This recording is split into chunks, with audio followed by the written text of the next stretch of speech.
I've been a global macro investor for over 50 years, and one of the things I learned is that some of the things that surprised me the most were things that never happened in my lifetime, but happened many times before. I learned that in 1971 when I was clerking on the floor of the New York Stock Exchange.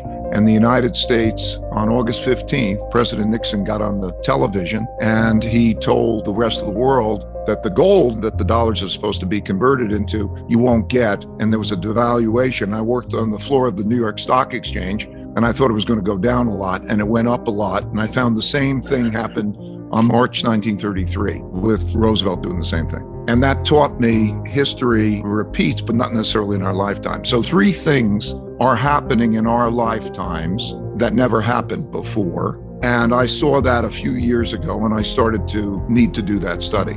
And those three things are the amount of creation of debt and the printing of money to monetize that debt, which is having its effects on inflation, on the value of money, on many things. The second is the amount of internal conflict that we're having, the conflict over wealth and values. And the third is the rise of a great power to challenge the existing great power and the existing world order. In other words, the rise of China. 1945, we created the existing world order that we're in, and that is being challenged. So that's what prompted me to study those things. And in order to do that, I had to study the last 500 years of history, because these are big cycles.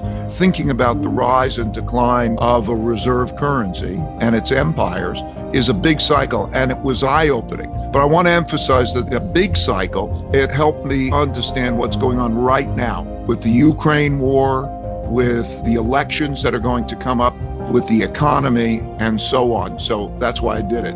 I would not have been able to anticipate the 2008 financial crisis if I didn't study the Great Depression. So this is true. And this is one of the curses of our existence, is that we haven't been through wars before.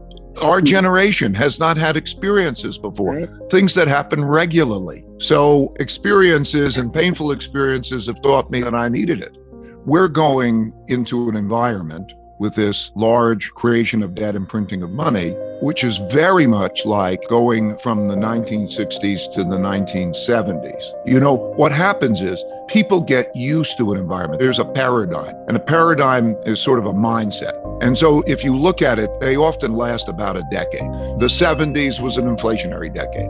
The 80s was a disinflationary decade. And they start off with surprises because the decades are more opposite than similar to the prior decades. So, for example, we're coming into the mechanics of you create a lot of money and debt, and it's going to devalue it, and it's going to produce inflation. But there's not an inflation understanding. So there's a mentality, for example, that people think, well, what's safe is to keep my money in cash because it doesn't go up and down and it's safe. And they haven't yet learned that it's not safe because you lose buying power. And so if the inflation rate is 7% and you have a zero return, you just lost 7% buying power. So by helping people to understand those things, how the environments have changed and the cause-effect relationships and where we are in the middle of it has been very helpful. What makes a country healthy and successful? One of the things I did was use measurements so that you can measure these things. And there's a cycle.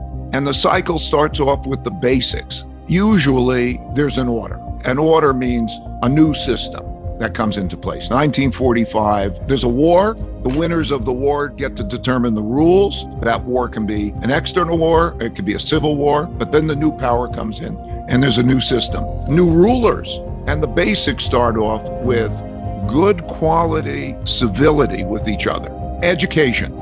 Education is a leading indicator of everything. If you put education and civility and working together and not having the conflicts, that period usually after the war is a period of peace and prosperity also, because there's a dominant power. Nobody wants to fight the dominant power. And it's also, wars are great leveling devices. They reduce wealth gaps. They wipe out debts and so on. And so there's a cycle of that kind of improvement. But naturally, as things improve and living standards arise, wealth gaps widen and also debts increase.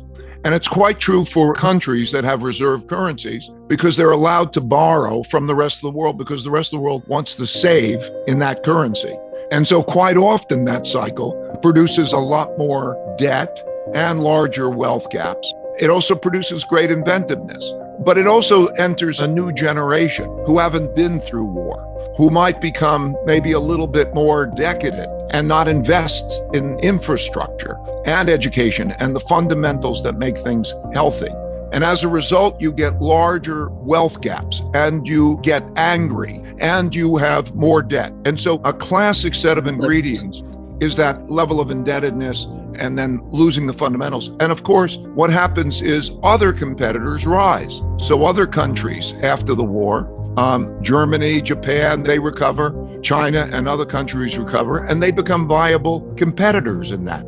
And so the power of that one dominant power ceases to be as dominant, and then there become more conflicts. So there are fundamentals. The fundamentals are basically, are you earning more than you're spending?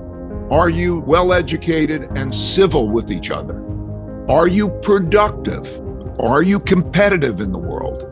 And so you can go from country to country right now and almost assess that. Those countries which are earning more than they're spending, that people are civil with each other and there's not internal order, and there's not a risk of an external conflict, are the ones that are best off.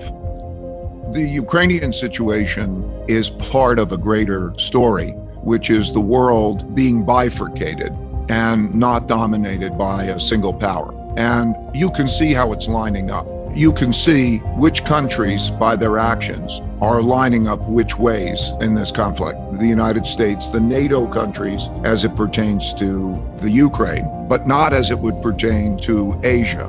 And you could see China, Russia, and you could see actions by India and so on, who is acting in what ways. And you will see that lineup be carried through in terms of things like, will there be a G20 meeting?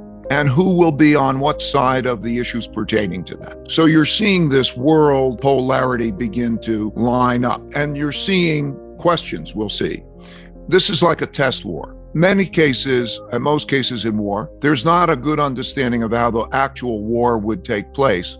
So it's very interesting when there is an actual war to take place to learn things, such as learning what the military power is and the possibility of escalating that war by Russia if Putin loses that war. Do they go to other escalated forms of conflict, such as nuclear?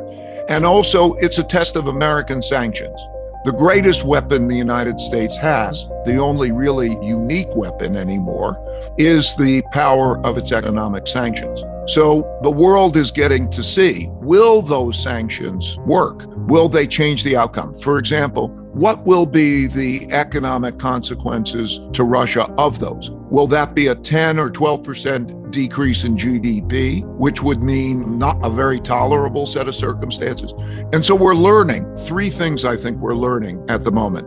First, will Putin and Russia win this war? And I'll define win the war as being able to have control of the southeastern part of the Ukraine and gain territory. Number two, the impact on Russia is less than intolerable. In other words, it's tolerable.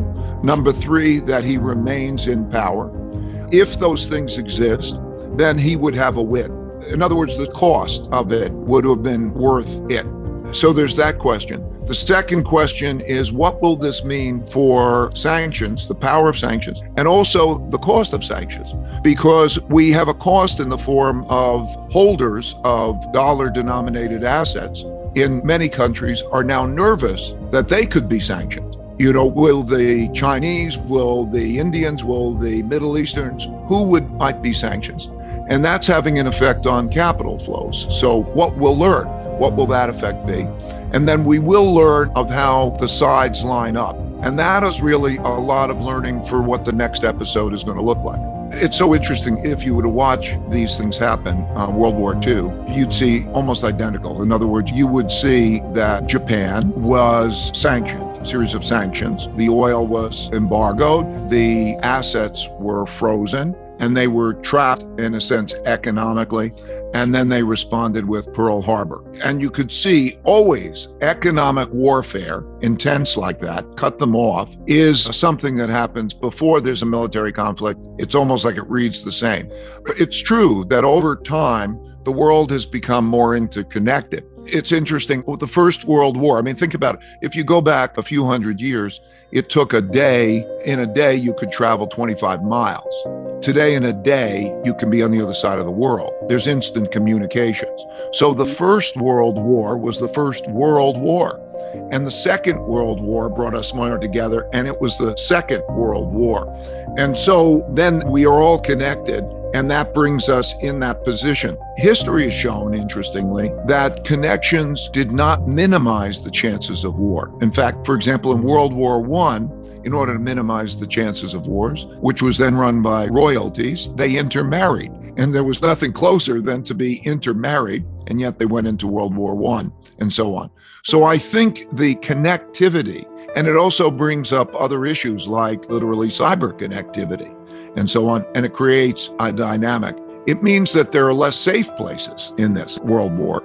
So it makes it, I think, very important that we don't get into a war. Today, how we are with each other is scaringly different. And it's measured in the statistics and the charts that are shown in my book.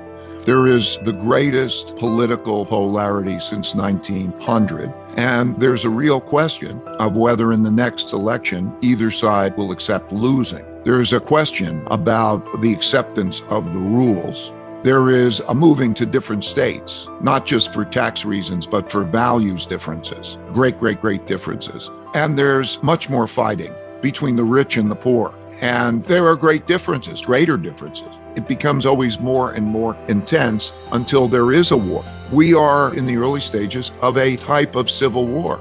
You know, that's what goes on. And of course, once you cross a line, then there's a fight. When the causes that people are behind are more important to them than the system is in jeopardy. And that's what we have.